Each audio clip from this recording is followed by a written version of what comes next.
got another handout for you to put with your stuff, okay? It's an E&M handout. It outlines some things you want to think about. So before you go to even look for an E&M code in the book, here's some things I want you to think about, and it's right here on top for you. Was it a new patient or an established patient? Different codes for that. Or initial, like initial hospital service subsequent.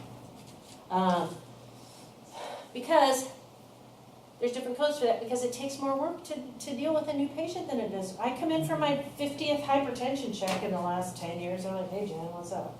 But I walk in, totally new patient. I mean, they need to figure out a lot of stuff about me, okay?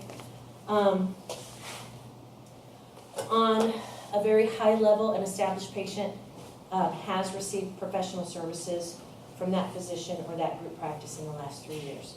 All of this is outlined in the guidelines to the E&M section in your CPT manual, okay? There's even a fun little decision tree if you're not sure. Where does he live? Right here.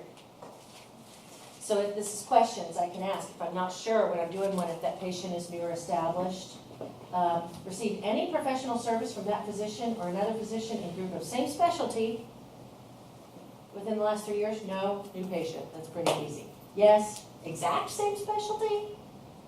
Okay, so I could go to my family practice that I go to has like 5 docs, right? I've seen my one doctor for 20 plus years. So I see him if I can, right? So I go see Dr. Gravino. I'm sick, Dr. Gravino's not available, and they're like, can you go see Dr. Marcelino? I'm like, yeah, I don't care. I've never laid eyes on Dr. Marcelino my entire life, still an established patient, because it's the same practice, same specialty. Okay? They're both family practice physicians. Now, if Dr. Marcelino was in the same practice, but he was a cardiologist, and my other doctor was a family practice, different specialty, new patient. Okay? That's why this tree is cool. Then exact same specialty, it keeps going, but you get the idea. So to find my appropriate E&M codes, I want to think about what type of patient is it? Is it new? Is it established? Is it inpatient? Is it outpatient? Place of service, where did it occur? In the office, in a hospice, so on and so forth. Or the type of service, the kind of healthcare provided to the patients, so consultation. Not as an example. So not all of these you need to ask yourself all these, but not all 3 of these are important all the time. So for example, in the emergency room, I'm not an inpatient, right? I'm technically an outpatient, but I'm not a new patient or established patient. You're not a new or established patient in the emergency room. You're a patient. Okay? Because it's its own thing. Yeah. I mean, you might be well known to that emergency service, but that's a whole other thing. That's bad when you read a note. It's like, this patient is well known to this emergency medicine service. Okay, but that's going to get you where you need to go. Okay, so I see emergency department. I'm like, oh, I need to go to my emergency department E&M codes. Okay. Oh, it's an office visit. I'm going to go to the office ones. Oh, okay, now is it new patient office or established patient office? Then I'm going to look at those things for the level of service. So I've kind of outlined on this handout the 5 levels, right? And the different types of history. It goes from like problem focused all the way up to comprehensive. Problem focused, those are kind of your levels. Okay? Now, I know I'm running out of time, and so I'm very sorry, but this is super duper important.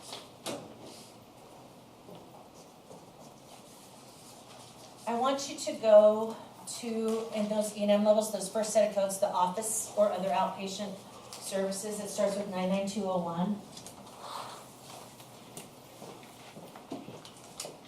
It's just right at the beginning. Page 11. Ooh, mine's on page 11 too. All right. Okay, so we have 5 levels, 99201 through 99205, okay? It has these things, like if you look under 99201, it's just what I talked about. It says a problem-focused history, a problem-focused examination, and straightforward medical decision-making, right? Okay.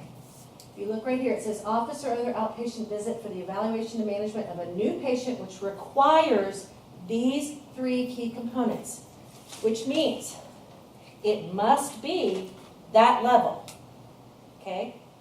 Here's what I want you to look for when you're taking your exam. Look for these words, just read through the notes, look for problem-focused history, look for problem-focused exam or comprehensive history or whatever, and underline that. It should not make you try to calculate these by yourself. It's very complicated to try and just figure out what constitutes a comprehensive history for a beginner. I want you to look for these specific words. I want you to look for history, exam, medical decision-making, and it should say something like straightforward, comprehensive, blah, blah, blah. I want you to look for those 3 things and underline them in that note, okay? Then I want you to say, for example, come to office and look here and see what level it is, okay? So if you're reading, it's like, oh, a new patient comes to the office and the new patient had an expanded problem-focused history and exam and straightforward medical decision-making. I know it's a 2, a 99202. Okay? Look for those 3 things. Get to the right spot and match up the bullets. Okay? Now that I've sort of explained it, I'm going to throw a monkey wrench in it, okay? So I apologize in advance. So for a new patient, it says 3 out of 3, right? Mm-hmm. Okay? If you flip the page and look at established patient, it says 2 out of 3. Okay? All right. So say I have a new patient and it says I have a detailed history, a detailed exam, and I have straightforward,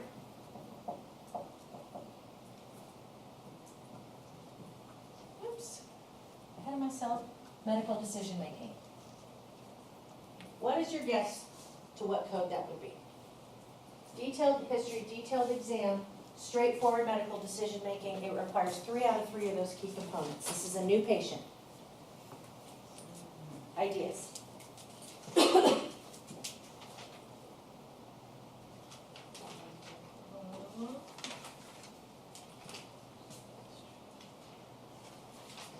Straightforward medical decision making, detailed history, detailed exam. 99202. It's going to be a 99202. How come? You guys have all 3 of those? It's surpassed, yeah. So if you look, 99203 says detailed history and detailed examination, right? Which we have. Right? Okay. But 99203 also requires medical decision making of low complexity. Do we have that? No, we have straightforward, right? Okay. What does level 2 have? Straightforward. Straightforward, right? Because I have not reached this level of documentation for a level 3, I can't code for it. Because it needs 3 out of 3. Right. Right? I'm not seeing these as being the same as up there. Well, because they're not. Not 99202? Here's detailed history under the 99203, right? Mm-hmm. Detailed examination, but medical decision making of low complexity. They don't match, do they? No. Okay. So, here we have an expanded problem-focused history for a level 2, right? Yeah. Okay. Expanded problem-focused examination, but we do have straightforward. Okay? Okay. I require 3 out of 3, right? Yeah, but this one says expanded, not detailed. Well, but this is what my documentation says. Okay? All right? All right. Does that make sense? Yeah. Okay, sorry. So, this is higher than a level 2, right? But this is not. And since I require 3 out of 3, I have to bump it back down. Okay? Because I know that I've met these 2 components, But this one's lower, I have to bump it to the lowest level that the documentation gives me for a 3 out of 3. Okay? That's new patients or initial services, right? If it's 2 out of 3 for established patient, that means I can just go off these 2, right? And it's gonna be a 99214, because it's established patient, detailed. I only have to have 2 out of 3, Okay. so I can do a level 4 on that one. Does that sort of kind of make sense? So I've got detailed, right? Okay, Just like my documentation says. okay, I only have to meet 2 out of 3, okay. so I can do the 99214. Okay? That's sneaky. They're gonna put that on your test too. I promise. I promise. They will. Okay, I could talk about E&M coding for about a week. There's a lot to it. So, like I said, just familiarize yourself with the book. Just flip through and look at these E&M codes. See what kind of things are in here. Okay? There's critical care services, there's preventive services, there's neonatal services. There's all that kinds of stuff. Okay? All right. So just a little light bedside reading Yeah. to understand what's in there, okay? I think I'm. Don't ever come to saying what you mean by you have to read carefully. You do. Because I didn't catch what you just explained, so I just reread it. Uh-huh, right, see, there you go. Yep, Crazy. you do just have to kind of read carefully, and, So